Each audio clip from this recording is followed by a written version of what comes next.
guys, welcome to my channel, and for if you're new here, welcome to me. My name is Laura, I'm 18 years old and I'm living in Thailand at the moment, in this beautiful little bungalow. And in this video I want to tell you a bit more about my past travel experiences and how I started traveling as a 16-year-old girl and how I'm still traveling now and not studying or working or anything like that. So if you're interested, let's dive right in. When I was 16, I took a gap year and I decided to volunteer in Tanzania in Africa. And this was my first ever trip outside of the Netherlands. And of course I was that scared and I didn't know what was waiting for me. But once I arrived in Tanzania, I had the most amazing time. I was there as a 16-year-old girl.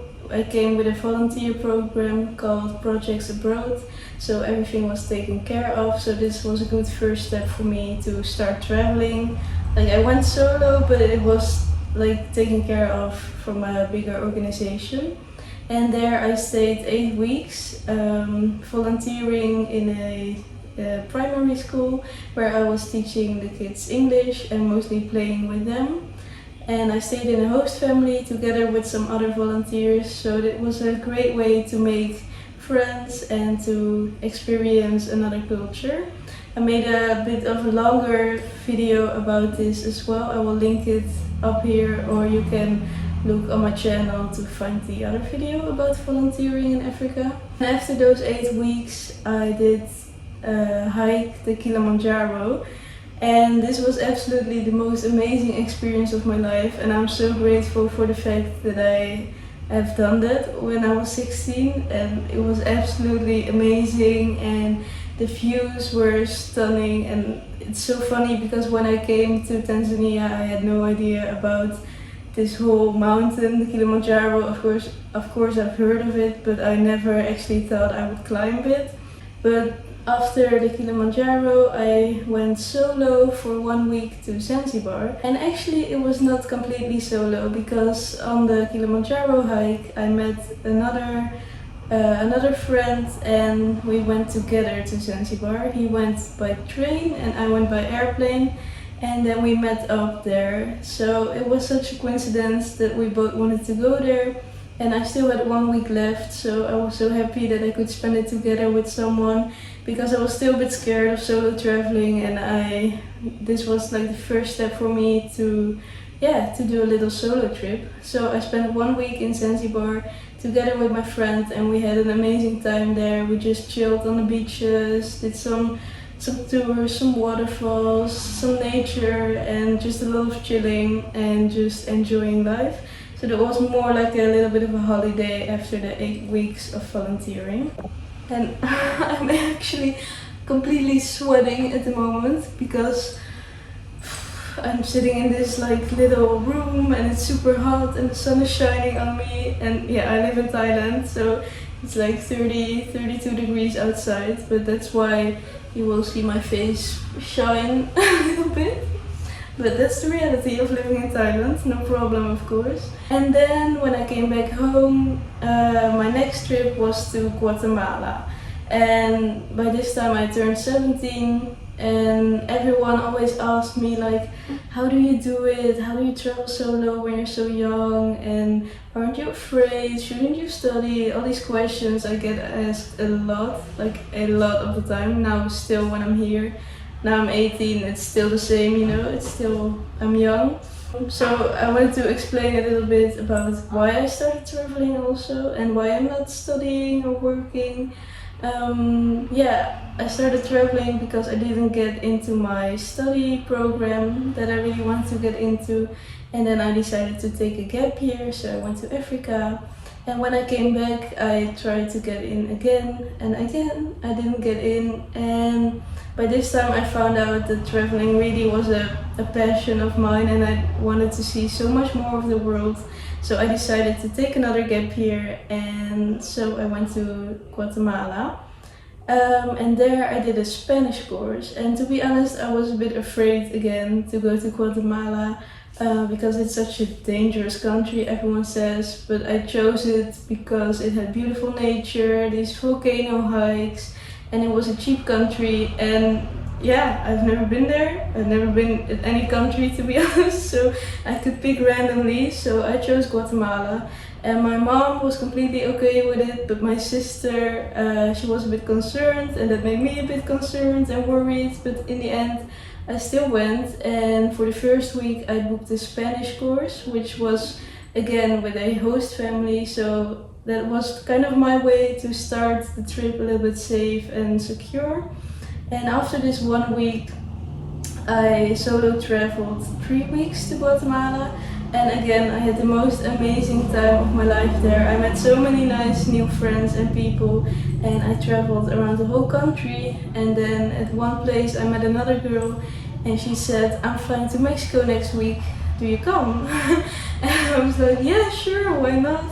So then after 3 weeks in Guatemala, I booked a flight to Mexico, and there I stayed with her together in Mexico City for maybe 5 days, 6 days, and then I had to get back to Guatemala because I was flying out of Guatemala back to the Netherlands.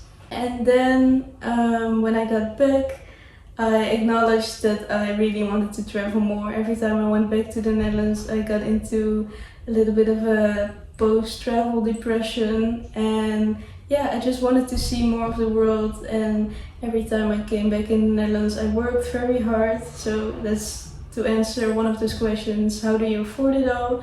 I just worked very hard. I worked in a bakery, a supermarket, I was a nanny for a family, I cleaned rooms, I did everything. So yeah, I just saved up. Sometimes I worked 2 shifts in a day, and once I saved up enough money again, this time I decided to go on a holiday or like a little trip together with another friend. And we did Interrail in Europe, and this was a very different experience for me. For the first time traveling together with someone, and also in our own continent.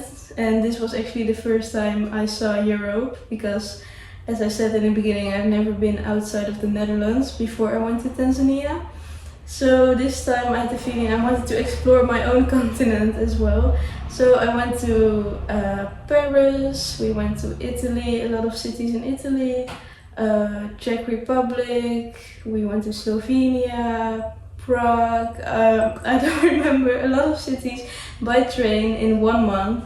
And yeah, this journey was also absolutely amazing, together with a friend and by train. There we stayed in hostels together, and we just had an amazing time together. And it's so nice traveling with someone as well. But the thing I did acknowledge is you don't meet a lot of other people when you're already traveling with someone, because you're not really seeking any other connections. So that's the difference about traveling together and traveling solo. When you solo travel, you're really out to make new friends and meet new people. And when you're already traveling with a friend, you just travel together and have fun together, and you won't really meet that much new people, and you won't make that many new friends. But that's my experience. Maybe it's different for you, but that's how I experienced it.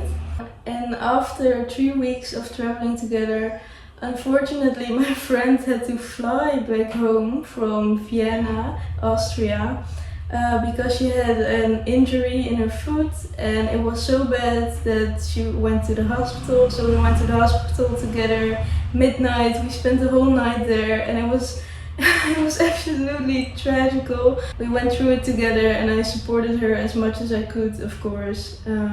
But yeah, she flew back together, and then it was just me for the last week. But luckily my family is so nice that once I told my family, my sister flew to Vienna, and we spent 3 or 4 days together there. And it was so lovely to spend like a little holiday with my sister, because we never did that. And then when I went to the next city, my mom flew into Prague, and there we spent also like 3 or 4 days together. And that was it for my Interrail trip. So it started with traveling together with my friend, and it ended in a little family trip. But yeah, it's absolutely amazing how things can go, and how out of a bad situation you can always make a good situation. Yeah, so that was it for the Interrail trip. And then, literally maybe 5 days later, I went on a very special trip to Sri Lanka. Sri Lanka was always on my bucket list and I really wanted to go there. And as I told you before, I was working, or like I was a nanny for this babysit family, and I spent quite a lot of time with them. And when I told them I'm leaving again, this time for a longer time, and yeah, I don't know if I can babysit anymore. They said, oh, where are you going? So I said Sri Lanka. And then they looked at each other and they were like, wow, we've been dreaming about Sri Lanka as well. And then maybe a week later we booked the trip together to Sri Lanka. So they took me with them actually on this luxury business trip to Sri Lanka. And it was absolutely amazing. It was a crazy experience for me because I always backpack, very cheap, very budget. I walk everywhere, I stay in hostels, all this kind of shit. And this time I got to fly business class to Sri Lanka. We stayed in the most luxury villas, we had a private chef, we had a private transportation, we had a little airplane, like a water plane, just for the 4 of us. And it was absolutely crazy what happened in this 1 month. And it really changed my perspective on like traveling and the world, and there are so many different stages. And of course now I'm still traveling cheap again and I still appreciate this a lot, but it has also made me realize what is possible in this world. And I think it was a good eye-opener for me to see what you can reach when you work very hard. So we stayed in these luxury villas, we went on a safari, we just went to amazing restaurants, we had like an amazing holiday, a lot of eating, drinking, chilling and exploring the nature in Sri Lanka because it's absolutely beautiful there. I had 1 more week on my own in Sri Lanka, so I went back to the backpacker lifestyle. It was so sweet of them. They booked me 1 or 2 more nights in a little hotel for like a graduate little slowdown from the luxury life to the backpacker life again. So I spent 2 nights in a hotel and then I started my backpacking trip again. And immediately in Ella in Sri Lanka I met these amazing girls and we traveled together for a week. And then I had to fly out of Sri Lanka and I flew to Thailand. And all of this I didn't plan. I just I go with the flow. That's my motto. I just go wherever my heart takes me. And I went to Thailand and here I spent 2 months, which I also didn't plan to do, but it ended up being 2 months. So first I traveled from south to north, and when I came in the north I went back all the way south to this island where I'm living on right now, Kopangan. And here I did a yoga teacher training for 1 month. So I stayed for 1 month on this island, just doing yoga, meditation, practicing mindfulness, everything, learning about a lot about myself and a lot about Buddhism and yoga.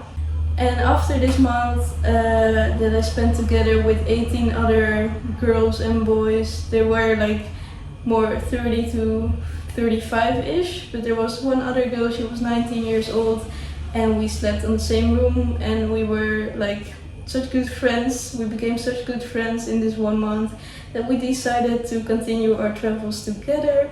So after the month in Thailand we flew to Vietnam together, where we also spent a month. From north to south we traveled and we did the Ha Giang loop. This is a motor loop where you drive 4 days or 3 or 4 days through the beautiful landscapes of Vietnam. And we did a lot of nice activities. I really enjoyed Vietnam. And then we flew to Bali, where she flew to Australia and I flew to Bali, where I planned to stay for 4 days only, and then I also had my flight to Australia.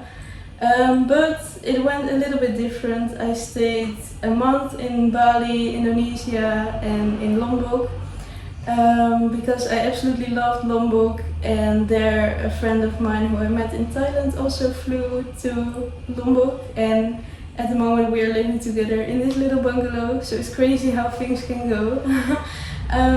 If you still follow my whole journey. Yeah, so we spent a month together in Indonesia, and then we flew to Kenya because I saw this volunteer project in a vegan community where you can plant trees, and I don't know, it was like a very nice project. And I've been to Tanzania before and absolutely loved it, and I really wanted to go back. So I thought if we go to Kenya, then next we can go to Tanzania together and I will show him around. But when I got to Kenya, I got sick, unfortunately. My stomach was so upset for like 1 week. I couldn't talk, I couldn't eat, I couldn't even walk. Everything hurt so much that I went to the hospital in Kenya. And there, they said it was not good, they said. So then I had to fly back home, unfortunately. So after 5 months of traveling Southeast Asia, I flew back home from Kenya, and yeah, that was the end of my travel story. And then I stayed 3 months in the Netherlands, working my ass off because I really wanted to leave again. And yeah, then I decided together with my friend that we would fly to Bangkok and there meet up again, because he's from Germany, I'm from the Netherlands. And we met up in Bangkok. We stayed 1 day in Bangkok, and now we're already 2 months in this amazing island called Phangan. And we're living here and we're just working, we're chilling, we're enjoying the life here, and we're trying to build our own business, our own brand. And yeah, we have this amazing community around us and we really enjoy the slow life here. So if you want to see more about our daily life here, then you can see the vlogs on my channel. And if you have any questions about my travel story or about how I started traveling when I was 16, if it's safe or not, I will make some more videos about that. But for now, I hope you enjoyed the video, and I want to thank you guys so much for watching, and please give it a like and subscribe to my channel, and then I see you in the next one. Bye bye!